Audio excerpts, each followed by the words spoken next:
اگر ان میں وضو میں کتنے فرض ہیں؟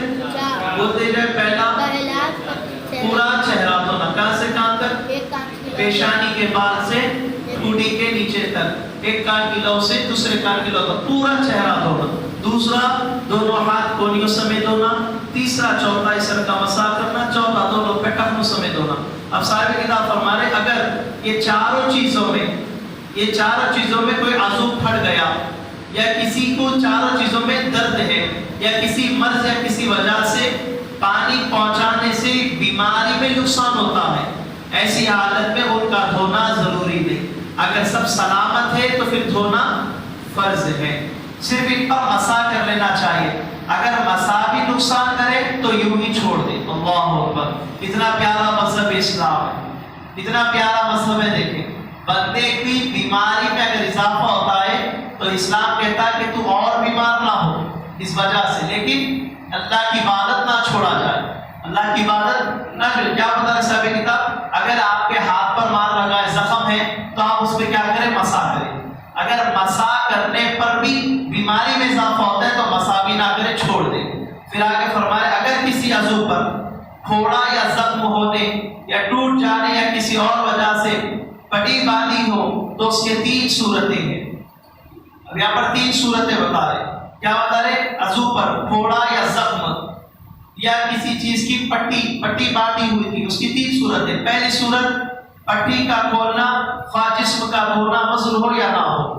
دوسری صورت پٹی کا کھولنا تو مضر نہ ہو لیکن کھولنے کے بعد باندھنے کا وقت نہ ہو، یعنی ایسے حالت میں بندہ پٹی کے اوپر سے مسح کر لے سکتا ہے۔ ان صورتوں میں پٹی اگر کھول دی جائے تو باندھ نہیں سکتا، پٹی کھول دے تو باندھ نہیں سکتا، یا پٹی پر پانی لگ جائے تو بیماری میں اور اضافہ ہے۔ تیسری صورت نہ پٹی کا کھولنا نقصان ہو نہ کھولنے کے بعد باندھنے کے وقت ہو، یعنی آپ باندھ سکتے نہ اور کوئی باندھنے والا موجود ہو، ایسی حالت میں بھی پٹی پر کھولنے کی وضو دھونے کی اجازت نہیں ہے۔ پہلی اور دوسری صورت میں تمام پٹی پر مسح کر لینا چاہیے۔ اگر پوری پٹی پر مسح نہ ہو تو کم از کم آدھے سے زیادہ حصے پر ہونا چاہیے ورنہ درست نہ ہوگا۔ اب یہ دیکھیں آپ، یہ میرا پورا ہاتھ ہے، پورا پٹی سے بھرا ہوا ہے، لیکن آدھے سے زیادہ مختصر پانی لے کے میں اتنا بھی کر لیا تو میرے لیے کافی ہے۔ پھر آگے بتا رہے تیسری صورت میں پٹی کھول کر تمام اعضاء کو دھو ڈالے بشرطے کہ زخم کا دھونا نقصان نہ کرے، ورنہ زخم کا حصہ چھوڑ کر باقی عضو کو دھو ڈالے اور زخمی حصے پر مسح کر لے، اور اگر مسح بھی نقصان کرے تو پٹی باندھ کر پٹی پر ہی مسح کرے، لیکن وضو کرنا نہ چھوڑے۔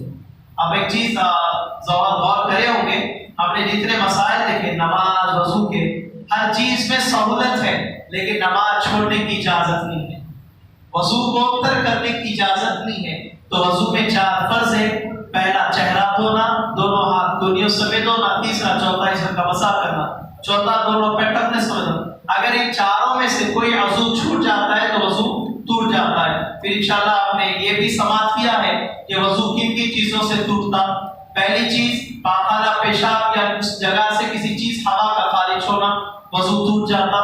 خون یا پی اپنی مقام سے نکل کر بہنا، اس سے بھی وضو ٹوٹ جاتا ہے۔ پھر اس کے بعد منہ بھر کر خے ہونا، الٹی ہونا، اور منہ بھر کر خے کا مطلب یہ ہے کہ بندہ بغیر کنٹرول کرے الٹی ہو جانا، اس سے وضو ٹوٹ جاتا۔ یا کسی چیز کے سہارے سونا، اگر وہ چیز ہٹا لی جائے تو بندہ گر جائے، اس سے وضو ٹوٹ جاتا ہے۔ بے ہوش ہونا یا نماز میں خے لگا کر ہنسنا، ان باتوں سے وضو ٹوٹ جاتا ہے۔ انشاءاللہ کل کی نشست میں ہم غسل کی تعریف اور کن کن موقعوں پہ غسل فرض ہوتا ہے، اکثر لوگ اس سے واقف نہیں ہے، انشاءاللہ کل اس پر گفتگو